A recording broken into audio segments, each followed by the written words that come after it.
This video captures a tense and serious moment as 21-year-old Noah Castillo faces the consequences of a dangerous decision after attempting to flee from law enforcement in a vehicle. Standing before the judge, he hopes to avoid prison by entering a no-contest plea and requesting deferred adjudication, a chance to prove himself under strict supervision instead of serving time. However, it quickly becomes clear that this is not an easy way out, but a high-risk opportunity where one mistake could lead to years behind bars. As the hearing unfolds, Castillo admits that he was under the influence of drugs at the time of the incident, explaining that panic drove him to make a reckless choice. This admission raises serious concerns about his judgment and past behavior. The judge carefully questions him about his history, including his time in a recovery program, showing clear skepticism and emphasizing that honesty is critical if he wants any chance of success moving forward. Rather than offering leniency, the judge imposes strict conditions, including regular drug testing, monitoring, and participation in structured rehabilitation programs. Community service and additional evaluations are also required, making it clear that every aspect of his life will be closely watched. By the end, the message is powerful: this is a turning point. Castillo has been given a second chance, but only discipline, accountability, and complete compliance will determine whether he can change his path or face the full consequences of his actions. Yes, ma'am, I did. Did you understand it and sign it? Yes, ma'am. Did you review the true bill of indictment with your attorney? Yes, ma'am. Did you understand it? Yes, ma'am. Counsel, do you waive the reading of the indictment? I do, Your Honor. State, are you proceeding on the indictment as presented? Yes, Your Honor. Mr. Castillo, did you review the court admonishments with your attorney? Did you understand it and sign it in all the appropriate places? Yes, ma'am, I did. You're charged with evading arrestation with a vehicle. That's a third-degree felony. Range of punishment is anywhere from 2 to 10 years in prison and up to a $10,000 fine. If you have a plea bargaining agreement with the state, the court does not have to follow your plea. If for any reason the court does not follow your plea and gives you more than you bargained for, the fact that you entered a plea will not be used against you and you will be allowed to withdraw your plea. Did you understand? Yes, ma'am. You have a right to jury trial, a right for you or your attorney to cross-examine and confront any witnesses. The state we're calling the right to remain silent. By entering this plea, you're giving up those rights. Did you intend to give up those rights and enter into a plea in this case? Did you understand if the court were to grant your application for deferred adjudication, if for any reason your deferred adjudication were revoked, the court could find you guilty and sentence you up to 10 years in prison and up to a $10,000 fine? Counsel, has your client been able to provide you with any defenses? Yes, Your Honor. Do you believe he has a rational as well as a factual understanding of the charges against him? I believe he does, Your Honor. Do you believe he's currently competent and was legally sane at the time of the offense? Mr. Castillo, has anyone threatened you, coerced you, or placed you in fear to get you to enter the plea? Anyone promised you anything other than the plea? Are you satisfied with the way you've been represented? Yes, ma'am. Do you understand if you are not a U.S. citizen, by entering into this plea bargaining agreement, you could be deported, denied naturalization, and not allowed re-entry into the country? Yes, ma'am. Court will find that defendant has knowingly and voluntarily waived his right to jury trial. Did you review the plea bargain page with your attorney? I did. And did you understand it? Yes, ma'am. According to the plea, there's a $1,000 fine. State recommends deferred. Did you understand that to be the plea? Yes, ma'am. Defense? Yes, Your Honor. State? Yes, Your Honor. Did you review the waiver of appeal paragraph with your attorney? Did you understand it and sign it in both places? I did. Did you understand by signing that you're waiving your right to appeal? The only items that can be appealed are written pretrial motions that have been filed, heard, and ruled upon by the court. Did you understand? Yes, ma'am. Counsel, are there any such motions? Outside the agreement, the state is requesting that your community supervision be for a term of 5 years. There'll be a TAP evaluation, 150 hours of community service restitution. Did you understand those are recommendations from the state and the court does not have to follow those recommendations? Yes, ma'am. Then to the offense as charged, how do you plead? No contest.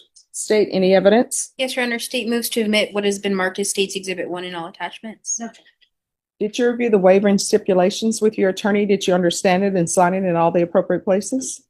Again, you have a right to jury trial, a right for you or your attorney to cross-examine and confront any witnesses. The state would call in the right to remain silent. By entering this plea, that means that the state will be presenting evidence in the form of witnesses' statements and police reports, but most importantly, there will be no live testimony. Did you understand? Yes, ma'am.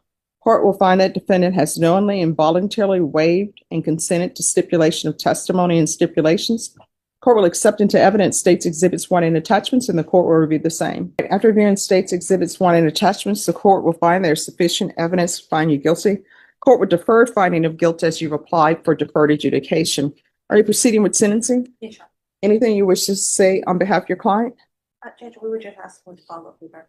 All right, how old are you? 21. All right, what's going on with all the tattoos?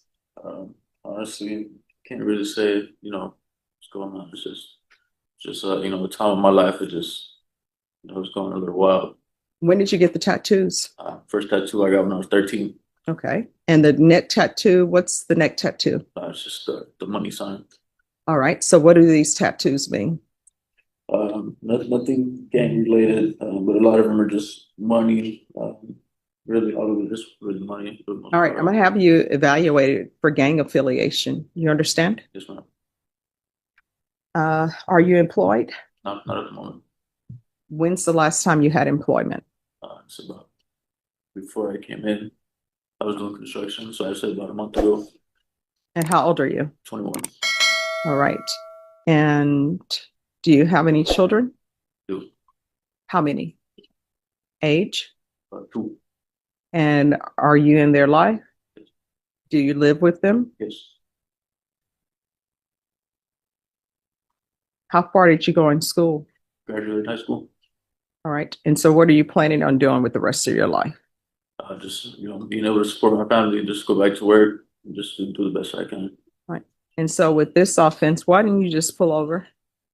I did pull over, but it was just misunderstanding with the police officer. I mean, no, it's not a misunderstanding. They pulled you over because they said you were committing traffic violations. And I'm taking what's in the report that's in there, pulled over. And they asked you to step out and you take off. So why are you taking off? If I'm being honest, at that point in time, I was using drugs. Yes, please be honest. I was using drugs at that time, so I was high at the moment. And I got paranoid and I left. And then there was a weapon in the vehicle as well, in the glove compartment box. Right. And I'm assuming that was your weapon. No, it was not. Who's- It belonged to my brother's girlfriend. But you're the owner of the vehicle. Weird.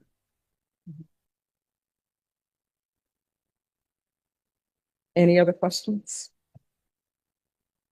No, Judge, if I could just speak on that. Yes. I'm sorry, one final thing. So the drugs you were using, what drugs? I was smoking weed for the most part, and I was using ice as well. All right. Anything other than ice? No. All right. Yes. I've represented this client, or Mr. Garcia, probably at least 6 months, not longer. I mean, at least since the inception date, Judge. And what I can tell the court is that he does have a good support system. He's here. I don't know, something happened with the bonds. I think they got off, or there was an FTA with the misdemeanor. And so that's why he's been in custody. But every other time, Judge, he has been here. He's been with his brother. He's been if I can't get a hold of him, I've always been able to get a hold of one of his family members. So I know that and we've had those conversations as far as his age, what he was doing at the time, and what he plans on doing, moving forward. I've had the conversations about his drug use. They are on him. I believe that he's sober now. He's always indicated that to me because we've had long conversations about that, specifically because of his age and the kind of drugs that he was using. So I've talked to him at length about that. But I can tell the court that I believe that he does have a support system that wants to see him succeed. And I think that they're going to do everything in their power to help him with regard to any services that the court deems appropriate, whether that's, attending this counseling or going here, going there. I know that they are his transportation. I know that they help with his employment, and communication. You want to talk about leaving lifetime recovery Yeah, so I did attend without last time. permission? No, I had permission to No, I mean, leave. they say you absconded. No, I had actually talked to the person there at Lifetime and they contacted the courts, and that's how I got permission to leave. Right, could you pull that for me, please? 'Cause I was attending the. It would have been May 30th, 2025. And it would have been a fifth violation report. All right, you may continue. And so I was attending the inpatient, and I told them I wanted to switch to outpatient. So they were, I don't know, somewhere. So you told them you would like to be on outpatient. Okay. And then you missed court when Judge Angelini was here and you were on a PR bond. So why? I just had a lot going on at the time, so it kind of just was just all over the place, like I had said before. All right, that was June. So that really hasn't been that far from today in terms of drug use. All right, were you able to find it?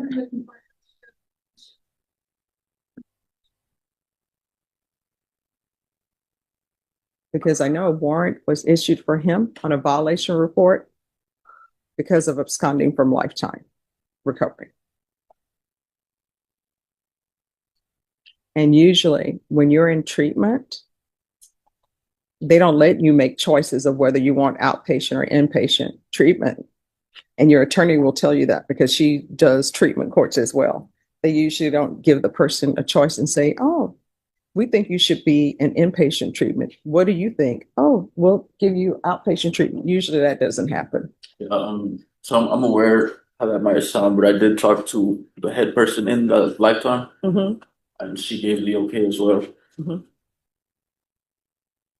All right. So what I can tell you, counsel,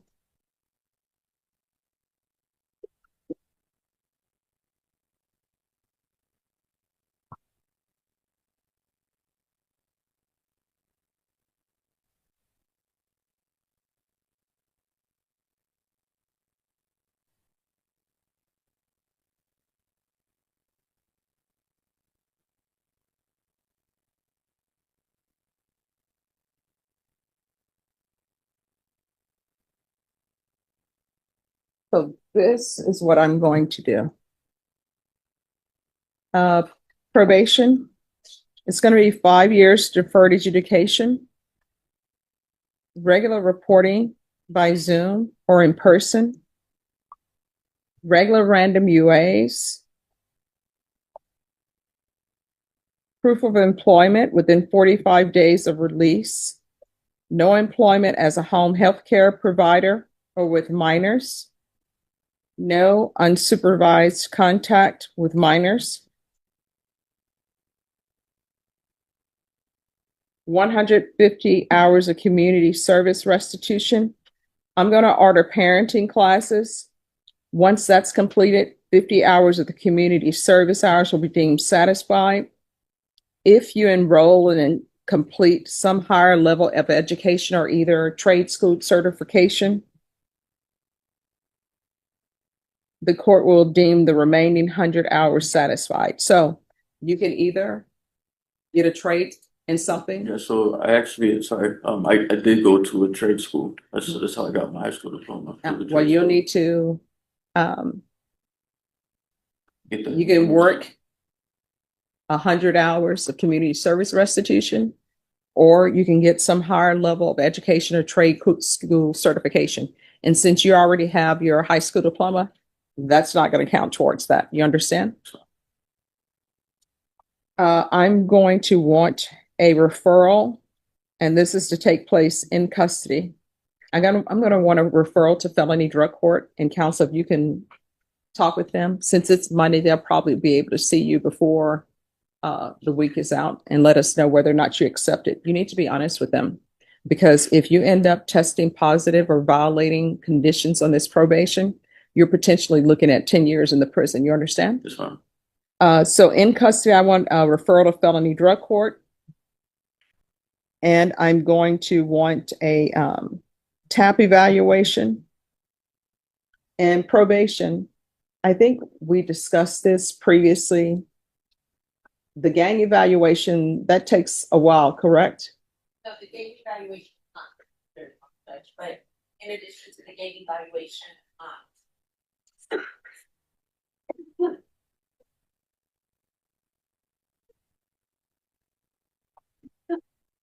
Bless you. There's something going on in there. They need to change the filters.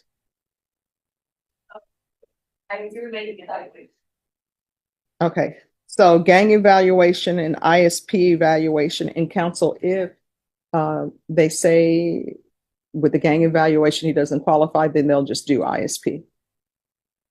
There'll be field visits 1 time per month for 8 months. Probation, $1,000 fine, that will be prorated. Is there anything else that's needed? Is there anything you need from the court to be successful? Did you review the document entitled Trial Court Certification of Defendant's Rights to Appeal with your attorney? Did you understand it and sign it? Yes, ma'am. All right, because this plea bargain agreement, because I followed your plea bargain agreement, and because you waived your right to appeal, you do not have the court's permission to appeal. Do you understand? Yes, ma'am. All right, we can go off the record. Here's the thing. Because you're on probation, you're not allowed to have weapons. So you're not allowed to have possession of guns. If you have guns in your house, then you need to make sure those are safely stored elsewhere, because you're not allowed to have possession of them. And your attorney will speak to you about that. Do you understand? As the video comes to a close, the weight of everything that has unfolded becomes even more clear. What started as a reckless and impulsive decision has now turned into a defining moment in Noah Castillo's life. He has been given a chance to stay out of prison, but it comes with strict conditions and constant accountability. There is no room for excuses anymore, only actions will determine what happens next. The message is powerful and direct. This is not just about avoiding consequences, but about proving real change. Every step forward will require discipline, honesty, and a strong commitment to staying on the right path. The structure placed around him is meant to guide him, but it's ultimately up to him to follow through and make better choices. In the end, this moment serves as a turning point. If he takes this opportunity seriously, he has a real chance to rebuild his future and leave his past behind. But if he slips back into old habits, the consequences will be severe and unavoidable. It's a reminder that second chances don't come easy, and when they do, they can either change your life for the better or lead you right back to where you started.